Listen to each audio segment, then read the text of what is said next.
Samsung has just launched a new fan edition phone, the Galaxy S25 FE, priced at $650. This phone doesn't fall neatly into the flagship or mid-range category. Instead, it sits somewhere in between, which makes people wonder, is this the best phone you can buy for $650 in 2025? Let's take a closer look. The timing of the launch is interesting. Usually, Samsung releases the FE series later in the year. For example, the S24 FE came out in late September, and the S23 FE was launched in October.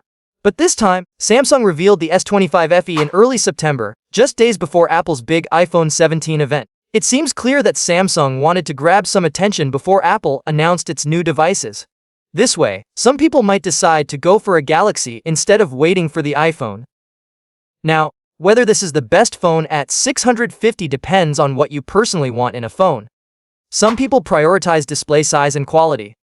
Others care more about performance and gaming. For some, camera quality is most important, while others just want a balanced phone that gives good value overall.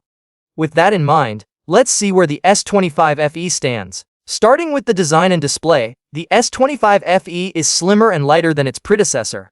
It has a 6.7-inch display that's sharp and bright. The screen offers two refresh rate modes, 60 Hz to save battery and 120 Hz for smooth performance while gaming or scrolling.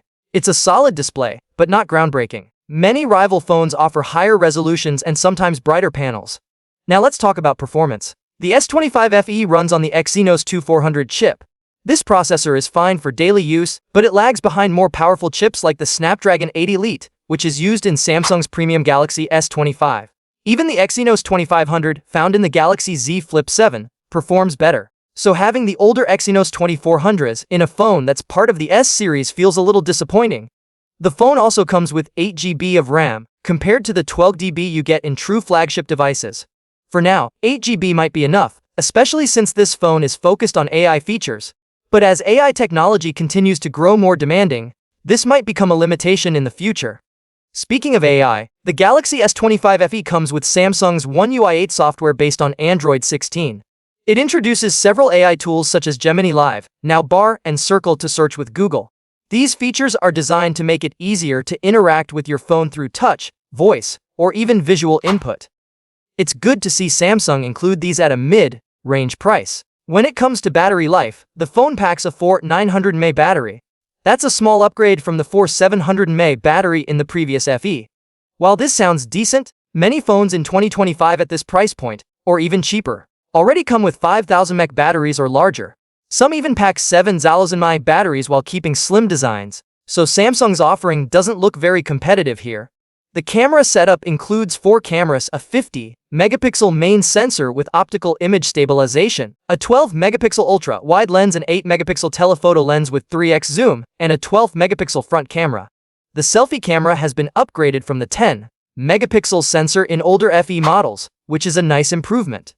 The main camera performs well in terms of light capture and sharpness, but the 8-megapixel telephoto lens feels outdated in 2025. Many competing phones now use higher resolution zoom lenses that give better results. So, is the Galaxy S25 FE worth $650? Let's compare it with the competition. The OnePlus Phone 30R, for instance, has been selling for under $500 and still offers better specs in many areas. It has a Snapdragon 8 Gen 3 processor, 12 GB of RAM, a brighter 6.8-inch screen with higher resolution, a massive 6000 mAh battery, and super fast 100-watt charging. Its camera system is also stronger, including a 50-megapixel telephoto lens that easily outperforms Samsung's 8-megapixel zoom. And if you look at deals, the standard OnePlus 13 flagship can sometimes be found for around $600–650. That phone has the Snapdragon 8 Elite, a triple 50-megapixel camera setup, and overall better performance than the S25 FE.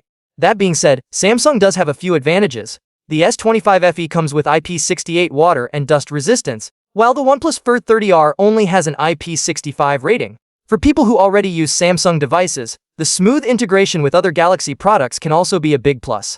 On top of that, Samsung usually offers longer and more reliable software support compared to some competitors. So the answer depends on you. If you are already in the Samsung ecosystem and value consistent updates and durability, the S25 FE could be the right choice. But if you're open to exploring other brands, you can find more powerful phones with better specs at this price point. The Galaxy S25 FE is not a bad phone. It's stylish, has AI features, and covers most basics well. but it doesn't really stand out in any one area, which makes it harder to recommend in such a competitive market. At $650, it's important to weigh all the options before deciding.